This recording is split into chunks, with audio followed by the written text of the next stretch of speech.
Well, hey again everyone, welcome back. Hopefully this video finds you well.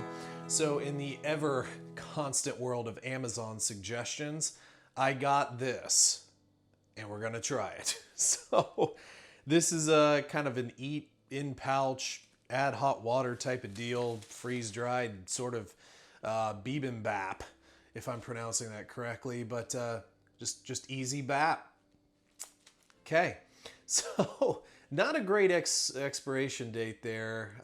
I bought this maybe a month ago and it's gonna expire this year. So I don't know too much about, when this was packaged or, maybe if this is just an older thing or maybe they have some, further expiration dates on their stuff. But regardless, I figured it would be interesting to try. It's kimchi flavored, so that's always fun. And full of instructions that I can't read. And I could get out Google Translate like I used to, but I think we're just gonna wing it. Of course, to the terror of many of the folks who watch my videos. A lot of folks do not like when I wing it. I actually had one comment a while ago that said, if you don't go by the manufacturer's instructions, then it's not a legitimate review. So that's a thing. But as always, I kind of tell folks, God, that's really packed in there. I feel like when I'm gonna open this, it's just gonna have stuff all over the place. Okay, get down there. There we go, buddy.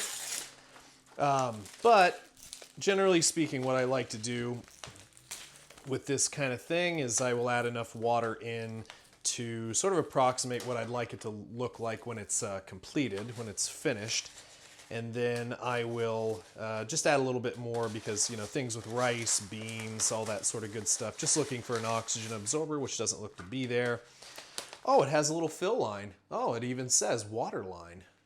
That'll focus, sort of. Whatever. But, yeah, it looks pretty good. But anyway, especially with this, we're going to have a little bit more water in there to make sure that it properly rehydrates. So we do have a fill line, which is good. So we'll have some of that for instructions. We have sesame oil, which I always like. And then we have, some sort of sauce here, which I assume might be some of our kimchi stuff. Let me give this a little bit of a smell. Smells a little fishy, but, not too bad. So I'm just going to go ahead and and throw some hot water in here, or boiled water, because that's another one people like to get upset about. And we'll just kind of see how that turns out here. And I also, I kind of obliterated it, but it did look like we're taking out those pouches, and I think I'm just going to add them in because I obliterated the pouch, so I can't tell. More doing it against the instructions. All right, so we filled that up basically to the water line. Get out a handy dandy spoon. I like to just make sure everything, is out of the corners and so forth. And now that we've sort of opened the pouch, it looks like we have a little bit more that we could put in there, which I will promptly do. At least by the packaging, this is sort of being sold a little bit more as maybe like I don't know, it does kind of look more individual on there as opposed to like a soupy consistency, but we'll see how much this absorbs. And I'm just going to go ahead and add this stuff in here as well. Healthy dose of sesame oil, and then our little pouch of what I'm assuming is sort of our flavoring. Yeah, smells like soy. Not anything crazy there, I would say.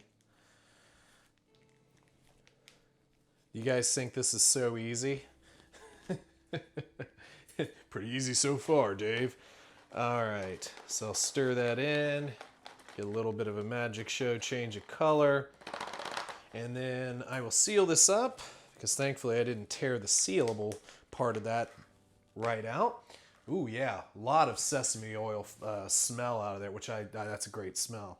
So I'm going to set this aside, let it reconstitute, probably, check it at 5, see if it needs an extra 5, but we'll come back and we'll try this out. All right, and we're back with our Bibimbap, and I didn't do a darn thing to this. I just let it sit. I kind of was doing some other things and soaked up a lot of that water. We are eating this basically as the manufacturer wanted us to. Look at that, doing the thing. Maybe not. I'm sure there'll still be one person who doesn't like it. But wow, the smell off of that is actually excellent. A lot of that sesame oil and soy sauce. Let's give it a little bit of a try. Okay.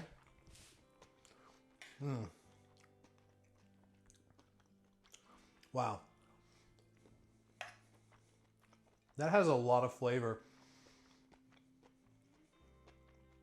And our little veggies in here are still kind of crunchy.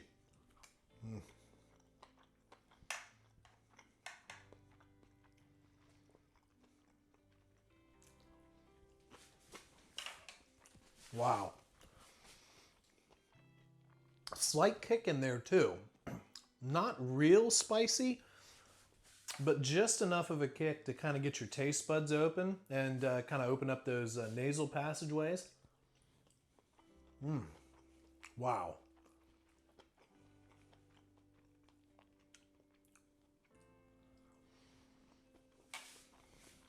You know, that is darn good. I'm I'm really surprised at that. Would it do well with meat, like chicken? Yes. But I could eat this just standalone. Man. For not having a great shelf life, and I can't remember, I'm pretty sure that price-wise this was somewhere in the range of like $6 to $8. Could be wrong on that. I'll try and remember to put a link down below for it if you want to check it out. But man, for some of the detractions that I have for it, that's darn good. That'd be a great base. Like if you were out, you know, maybe you get some fish and put it in with this, or you know, even getting a can of freeze-dried chicken. You could add the chicken on here and add a little bit more of a pop. That's darn good. Sincerely, I'm a little baffled because a lot of real simple rice dishes are not always all that interesting. This is not only interesting, but it's very, very tasty. Yeah, right amount of sesame oil to give that kind of toasted flavor, and then our sort of seasoning sauce just really embarks a lot in there. So I'm very happy with this one. And if any of you at home have tried this, let me know in the comments below what your thoughts were. Leave me suggestions for future videos down there in the comments as well.